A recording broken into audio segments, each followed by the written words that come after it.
Magandang umaga mga kabay. So ito na po yung in-estimate ko nung nakaraan, 39161. Ito po yung, kung naalala nyo po mga kabay, yung basag po yung puwitan ng housing. So ito na po yung bago mga kabay. Tapos yung carbon brush, tsaka gear. Ayan. Magpapalit din po tayo ng gear kasi nga po bungi. Ayan. So yan po yung ikakabit natin dito mga kabay. So tara, samahan nyo ako mga kabay. So yan mga kabay, nakabit ko na po yung gear. Hindi ko na po pinakita kasi pinipress po matagal eh. Ayan.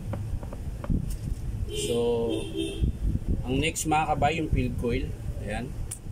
Kakabit lang natin yung brush holder. Ayan. Tapos yung housing. Ayan. Ito po yung housing niya mga kabay na bago. Kakabit ko natin mga kabay.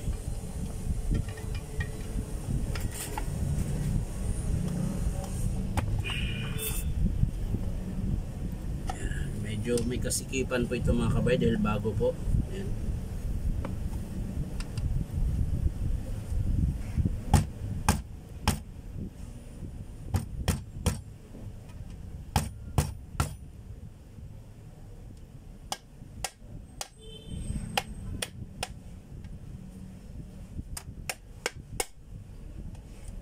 Matigas!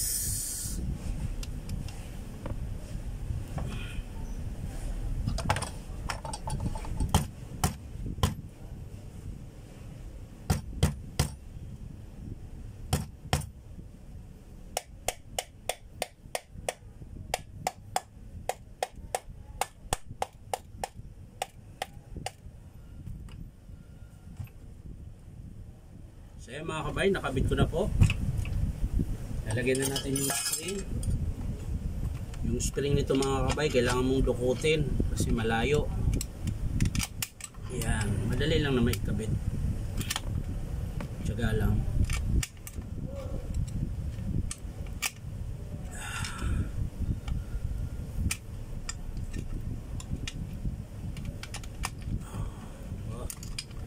Ayaw yata. Gusto pang pahirapan ako ah. So ito, flat screw. Yun, flat screw lang ang kailangan mga kabay para pumasok siya kaagad.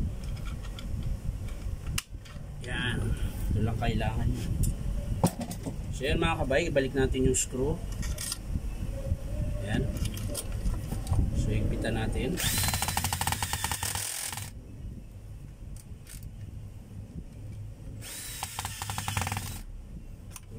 Wait. Itong gagamitin natin. Yan. Isang tento. Dito tayo sa flat. Yan. Yan. So yan mga kabay, okay na po. Kakabit na po natin yung baffle. Ayan.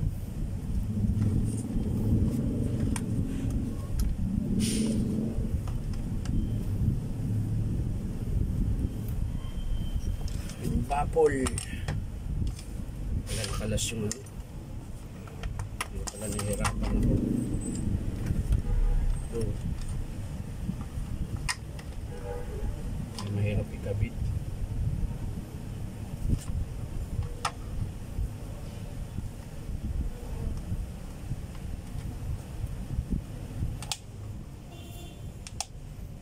Yan, okay na mga kabay. Spring.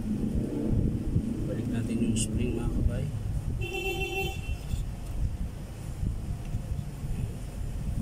Kalimutan ko pala linisin. Lilinisin ko muna.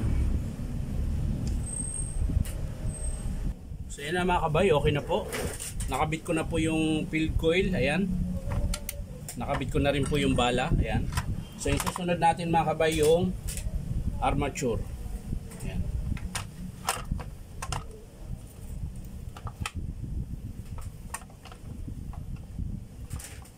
Ayan.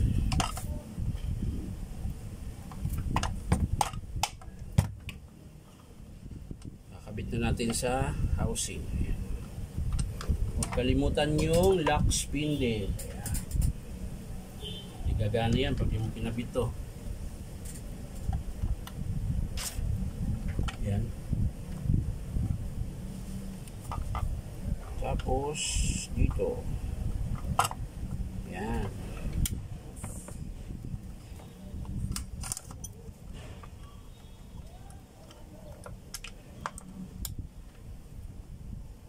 Yan.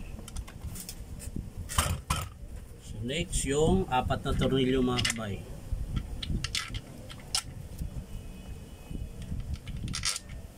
Yan. So higpitan na natin.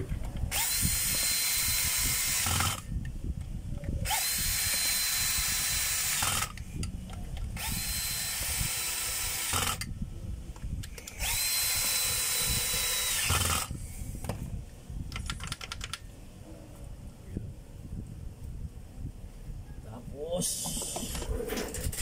tampan natin ulit. Ayan.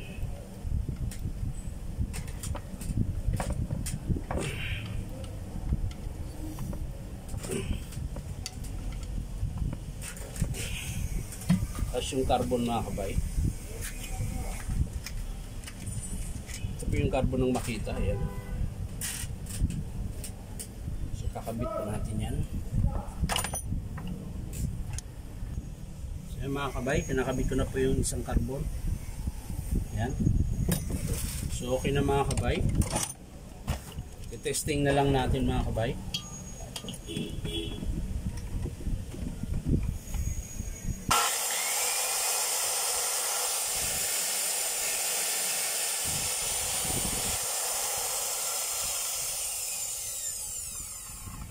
So yan lang po mga kabay.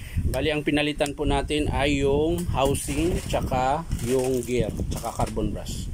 So maraming salamat sa panonood mga kabay. At syempre pa-like and share na rin po. Syempre pakipollow nyo po itong aking YouTube account na Inom to Buy. So maraming salamat mga kabay. Bye bye.